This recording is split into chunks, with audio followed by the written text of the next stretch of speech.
दोस्तों, जब हम स्पेस या चांद के बारे में बात करते हैं, एक नाम हमारे दिमाग में सबसे पहले आता है ISRO, Indian space research organisation. आज के जमाने में जब भी हम सैटेलाइट लॉन्चेस के बारे में बात करते हैं तो हम प्राउडली कहते हैं कि इसरो दुनिया के टॉप एजेंसीज में से एक है। इंडिया एक देश जो अपने इतिहास के लिए जाना जाता है, लेकिन साइंटिफिक अचीवमेंट का भी एक स्टोरी है जो हर हिंदुस्तानी के लिए एक गर्व की बात है।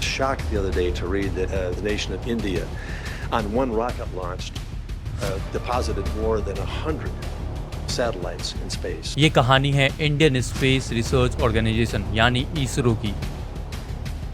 1960s के दौर में जब पूरी दुनिया कोल्ड वार की छाया में थी, तब भारत एक नए सपने का बीज बोना शुरू कर रहा था, स्पेस में अपने कदम जमाने का सपना। एक ऐसे समय पे जब हमारे पास ना ही ज्यादा रिसोर्सेज था और ना ही एडवांस टेक्नोलॉजी। एक विजन था जो हमारे साइंटिस्ट के मन में जगाया था कि इंडिया भी स्पेस में अपना झंडा गाड़ सकता है। ये कहानी सिर्फ रॉकेट या सैटेलाइट की नहीं है, ये है भारत के सपने, हिम्मत और तपस्या। इसरो ने हमेशा एक सिंपल प्रिंसिपल फॉलो किया कि हम कर सकते हैं, और इसी कैन डू एटीट्यूड के साथ इसरो ने दुनिया के सामने अपनी अलग पहचान बनाई। आज हम इस वीडियो में देखेंगे कि कैसी एक छोटी सी शुरुआत इंडिया को एक महान बनाने में मदद की, और देखेंगे इसरो ने कैसे एक सपने को हकीकत में बदला। तो चलिए पहले जाने डॉक्टर विक्रम साराभाई और महान साइंटिस्ट ने इसरो की बुनियाद रखी। फिर देखेंगे कि कैसे इसरो ने अपनी पहली सैटेलाइट आर्यभट्ट को कैसे स्पेस में भेजा, और कैसे हमने पहचान स्पेस के हर कोने तक पहुंचाया। ये सफर है गुरूर का, ये कहानी है भारत के सपनों की जो कभी अधूरे नहीं रहे। ये कहानी है इसरो की और ये कहानी है हम सबकी।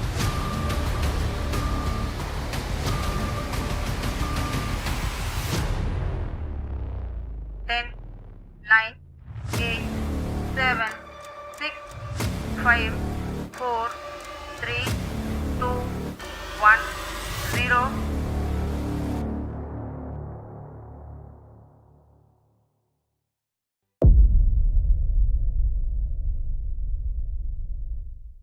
आपको ये जानकर हैरानी होगी कि जब इसरो का सफर शुरू हुआ था तो ना हमारे पास बजट थी, ना ही एडवांस टेक्नोलॉजी, लेकिन हमारे साइंटिस्ट के पास एक चीज थी जो बहुत जरूरी था, डेडिकेशन और जुनून। जब दुनिया के दूसरे देश अपने रॉकेट्स को बड़ी बड़ी लेबोरेटरीज और व्हीकल्स बनाते थे और लॉन्च करते थे, तो हमारे साइंटिस्ट अपने रॉकेट्स के पार्ट्स को साइकिल पर ले जाके लॉन्च पैड तक पहुंचाते थे। इतना ही नहीं, बेंगलोर के एक टॉयलेट को डेटा रिसीविंग सेंटर में कन्वर्ट कर दिया गया था पहले सैटेलाइट आर्यभट्ट के लिए। थुम्बा से, जो केरला के एक छोटे गाँव में था, रॉकेट्स के पार्ट्स को एक जगह से दूसरी जगह ले जाने के लिए हाईटेक ट्रांसपोर्ट सिस्टम नहीं था, इसलिए उन्हें साइकिल पर ले जाया जाता था। आज के जमाने में जब हम ये स्टोरी सुनते हैं तो ये किसी सपने जैसा लगता है, लेकिन ये सच था। खास बात ये है कि साइंटिस्ट टेक्नोलॉजी नहीं बना रहे थे, बल्कि अपनी मेहनत से इंडिया की एक नई मिसाल सेट कर रहे थे। पहला साउंडिंग रॉकेट 21 नवंबर 1960 को थुम्बा से लॉन्च किया गया। एक छोटा सा कदम था स्पेस के सफर में, लेकिन भारत के लिए एक महान शुरुआत थी। एक साइकिल से शुरू होने वाली आज पीसीएलवी और चंद्रयान तक पहुंच गई है। आज जब हम पीसीएलवी और जीएसएलवी जैसे बड़े रॉकेट्स मिशन देखते हैं तो हमें ये याद रखना चाहिए कि हमारी सक्सेस की शुरुआत एक साइकिल और बेसिक इक्विपमेंट के साथ शुरू हुई थी। इसरो की कहानी शुरू होती है एक ऐसे समय पे जब भारत एक नए इंडिपेंडेंस की राह पर था। 1960s का दौर था, दो सुपर पावर्स यूएसए और यूएसएसआर के बीच स्पेस रेस देखा जा रहा था। तब एक विजनरी डॉक्टर विक्रम साराभाई ने यह सोचा कि क्यों ना भारत भी इस रेस का हिस्सा बन सके। डॉक्टर विक्रम साराभाई का विजन सिंपल था, स्पेस टेक्नोलॉजी का उपयोग हम गरीबी को लड़ने में और अपने देश की लोग की मदद करने के लिए करेंगे। लेकिन सपना देखना और उसे हकीकत में बदलना आम बात नहीं था। 1972 में इंडिया ने अपना ऑफिशियली रिसर्च ऑर्गेनाइजेशन बनाया, यानी ISRO, Indian space research organisation, और यहाँ से भारत के स्पेस प्रोग्राम को नया बूस्ट मिला। डॉक्टर विक्रम साराभाई का कहना था कि इंडिया को स्पेस में जाना होगा, लेकिन अपनी जरूरतों के हिसाब से। उन्होंने हमेशा प्रैक्टिकल यूज पर फोकस किया, कम्युनिकेशन, सैटेलाइट्स, वेदर फोरकास्टिंग और रिमोट सेंसिंग, जिसमें भारत को आगे ले जाने का सपना देखा। डॉक्टर साराभाई के बाद उनका मिशन आगे ले जाने का काम संभाल लिया डॉक्टर सतीश धावन ने। यह सफर आसान नहीं था, लेकिन भारत के साइंटिस्ट की तपस्या ने यह मुमकिन किया।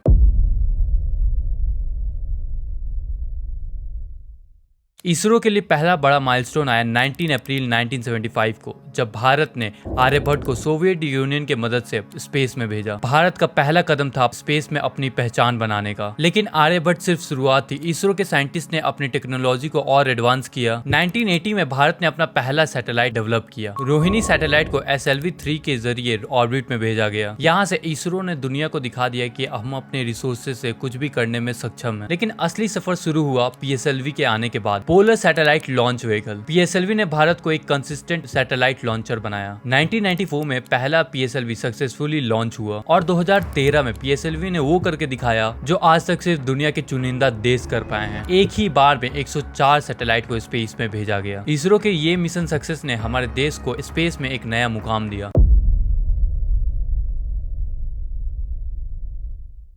इसरो ने सिर्फ सैटेलाइट लॉन्चेस पर ही फोकस नहीं किया बल्कि स्पेस एक्सप्लोरेशन में भी अपना कदम मजबूत किया। भारत ने 2008 में चंद्रयान 1 मिशन को लॉन्च किया जो हमारे लिए मून एक्सप्लोरेशन का पहला कदम था। चंद्रयान 1 के जरिए भारत ने कुछ ऐसे खुलासे किए जो दुनिया के लिए एक बड़ी खोज थी। चांद पर पानी की मॉलिक्यूल्स की मौजूदगी एक रेवोल्यूशन वाली डिस्कवरी थी जो भारत को ग्लोबल स्पेस कम्युनिटी में एक प्रभावित दिशा दी। और इसके बाद इंडिया का second moon exploration mission Chandrayaan 2 launch हुआ 22 जुलाई 2019 को, जो की एक अनसक्सेसफुल था एक सॉफ्टवेयर ग्लिच के कारण। चंद्रयान 2 का ऑर्बिटर अभी भी मून के पोलर ऑर्बिट में ऑर्बिटिंग कर रहा है लगभग 100 किलोमीटर के एल्टीट्यूड में। और इसके बाद तीसरा लूनर मिशन चंद्रयान 3 14 जुलाई 2023 को लॉन्च होता है और 23 अगस्त 2023 को मून के साउथ पोल पर सॉफ्ट लैंडिंग की। इसका मूल मकसद था चांद पर सॉफ्ट लैंडिंग करना और रोवर को डिप्लॉय करना। चंद्रयान 3 भारत को चांद के साउथ पोल पर लैंड करने वाला पहला देश बनाया और ग्लोबल स्पेस एक्सप्लोरेशन में अपनी स्थिति और मजबूत की। और इसका बजट 615 करोड़ रुपीस था। लेकिन इसरो का सबसे बड़ा मोमेंट आया 2014 में जब मंगलयान यानी मार्स ऑर्बिटर मिशन MOM को सक्सेसफुली मार्स के ऑर्बिट में भेजा गया और इसका टोटल बजट 450 करोड़ था। ये मिशन न सिर्फ सफल रहा बल्कि भारत को पहला देश बना दिया जो पहले ही प्रयास में मार्स के ऑर्बिट में पहुंच गया। मंगलयान ने सिर्फ स्पेस मिशन का नाम रोशन नहीं किया बल्कि दुनिया को दिखाया कि कम बजट में भी स्पेस मिशन को सफलतापूर्वक अंजाम दिया जा सकता है। आज इसरो गगनयान मिशन की तैयारी में है जो भारत का पहला मैन्ड स्पेस मिशन होगा जिसमें 3 एस्ट्रोनॉट को 400 किलोमीटर की ऊंचाई पर भेजने का प्लान है। इस मिशन से हमारा ह्यूमन स्पेस फ्लाइट प्रोग्राम एक नए दौर में कदम रखेगा। अगला मिशन है NISAR जो नासा के साथ मिलकर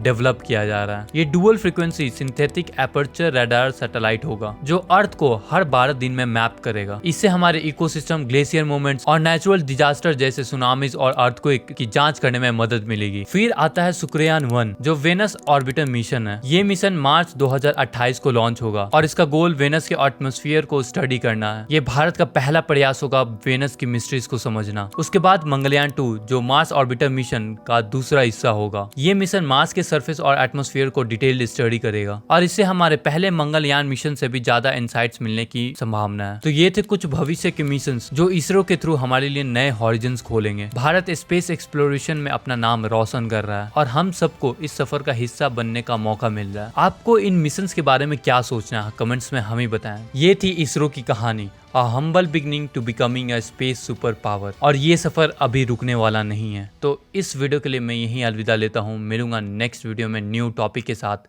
जय हिंद।